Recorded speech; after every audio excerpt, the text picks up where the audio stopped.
আসসালামু আলাইকুম। সবাই কেমন আছেন?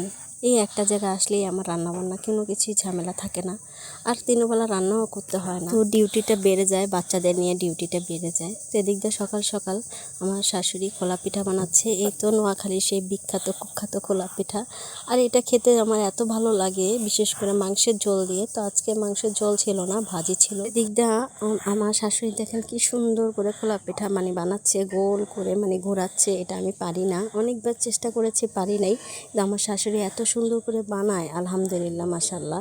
যাই হোক, তো বাচ্চাকে আগে প্রথমে খাওয়া দিচ্ছে। আমার শাশুড়ি বলতেছে গরম গরম খেয়ে নাও। ঘুম থেকে উঠেই মুখটা ধুয়েই বসে পড়েছি আগে নাস্তা খাওয়ার জন্য। আর আমার বাড়িতে তো আগে ঘুম থেকে উঠে নিজে নাস্তা বানিয়ে তারপরে খেতে হয়, কিন্তু এখানে আমি রেডিমেডই পাচ্ছি, আলহামদুলিল্লাহ। আমার শাশুড়িকে আল্লাহ বাঁচায় রাখুক। আমার শাশুড়ি একটা কাজও আমাকে করতে দেয় না। সত্যি কথা বলতে, আসার পর আমি একটা কাজও করি না, শুধু মাঝে মধ্যে ঘরদোর গোছাই, না গোছালে নাই।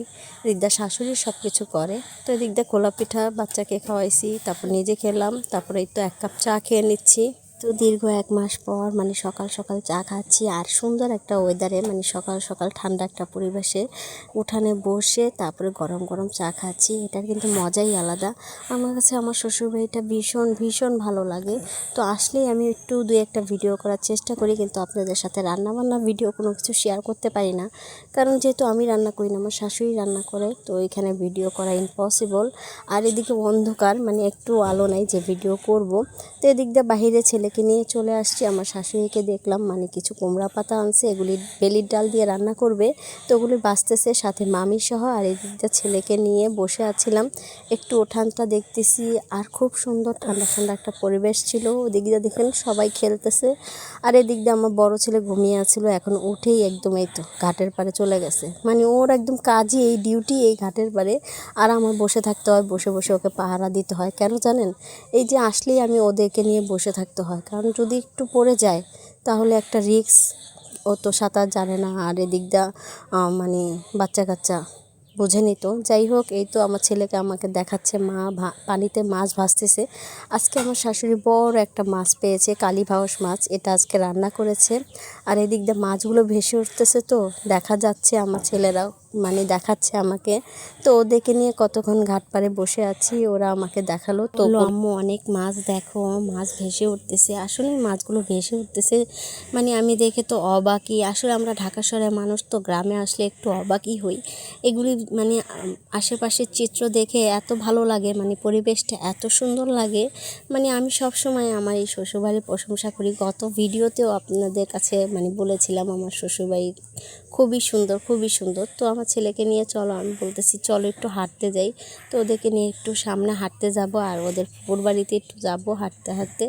তো যেহেতু এখন প্রায় 10টা বাজে, সকাল সকাল ঘুম থেকে উঠলে না সব কিছুরই আয় পাওয়া যায়, সময়ের আয় পাওয়া যায়। আর আমরা ঢাকা শহরের মানুষ, তো ঘুম থেকে উঠি 10টার দিকে, তারপরে নাস্তা বানাই, নাস্তা খাই, খাইতে খাইতে 12টা 1টা, তারপরে আবার রান্না বান্না, সব কিছু মিলে একটা লেট হয়ে যায়। তো এদিক দা পরিবেশটা খুবই সুন্দর, বাচ্চারা দেখাচ্ছে গরু, হয়তো অনেকগুলো গরু মাঠে। এই পরিবেশটা আমার ভীষণ ভালো লাগে। আর এদিক দিয়ে আমার অনেক পছন্দের একটা জায়গা, এই জায়গাটা আমার খুবই পছন্দ। তো এদিক দিয়ে এই তো আশেপাশে একটু আপনাদের সাথে শেয়ার করছি। দেখুন প্রকৃতিটা খুবই সুন্দর, মাশাল্লাহ মাশাল্লাহ। আমি এদিকে আসলে খুবই ঘোরাফেরা করি, কাজকর্ম একদমই করি না। আমার কাজকর্মের টেনশনই থাকে না যে রান্না করতে হবে, খাওয়াইতে হবে। শুধু রান্নাবান্নার টাইম খাওয়ানোর টাইমে শুধু বাচ্চাদের খাওয়াই আর নিজে খাই, আর এদিক দিয়ে বাচ্চাদেরকে নিয়ে ঘোরাফেরা করি। তো ওদের ফুপুর বাড়ি চলে আসছি। ওদের ফুপুর বাড়িটাও খুবই সুন্দর, আমার বড় ভাসুরের ছেলের সাথে।